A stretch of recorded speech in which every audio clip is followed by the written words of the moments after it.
Wow, there are a lot of people here. Oh, that's wonderful. I had a difficult time choosing, and from any number of experiences that I've had with Jason over the past few years, that would show his capacity for leadership and his quality of his character. I've had the good fortune to work with him on the school committee for the past almost 3 years, where he's been a tireless and passionate advocate for the students in the Shrewsbury School District.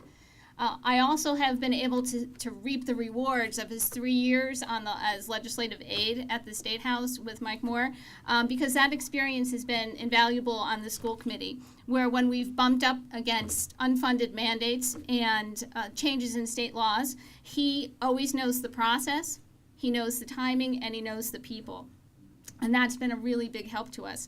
I've also had difficulty choosing from the different level of involvements that he's had and commitments in the community.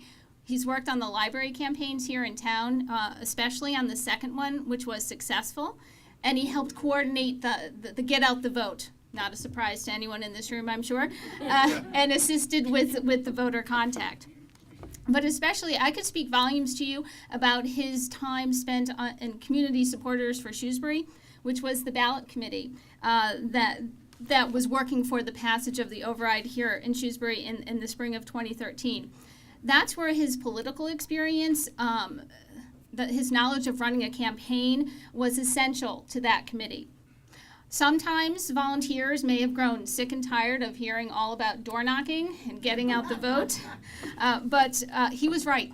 He was totally right. And his leadership in that formulation of that strategy and then its implementation absolutely was a big part of the reason why that override passed and why it passed 2-1.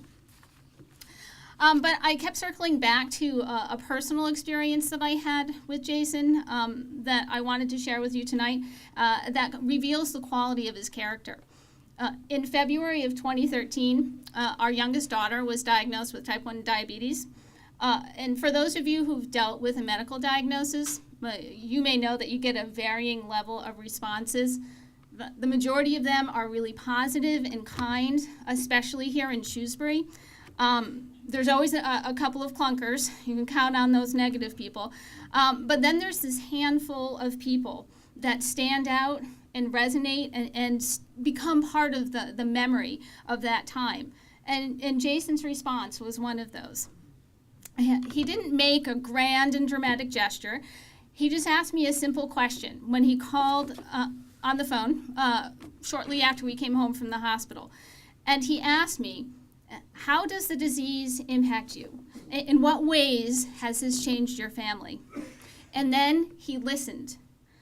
By asking that question and by listening, he allowed me the opportunity to have a meaningful conversation at length, in depth, the good, the bad, the ugly. And he gave me this gift of being listened to, of being heard.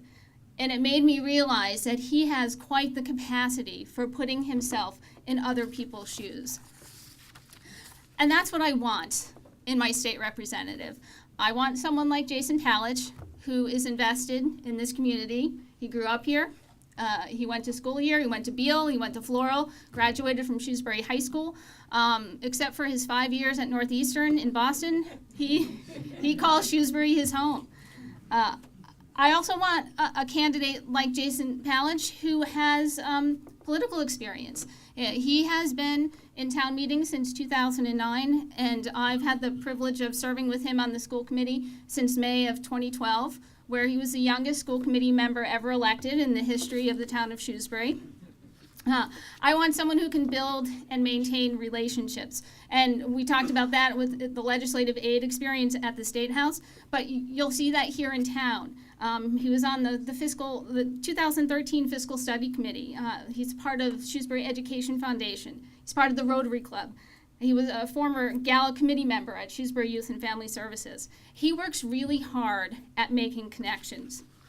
And I also want a candidate who has that capacity to listen, not making assumptions and jumping to conclusions, and learning. And while I've certainly had that personal experience with him, I think it reflects in his choice of jobs, where he's working to advocate for the needs of veterans every day. and veterans who are struggling with significant issues such as homelessness and mental health issues and substance abuse. So, as Jim McGovern so rightly said, this is a qualified candidate. He is the right candidate and the best candidate who will work for us all at Beacon Hill.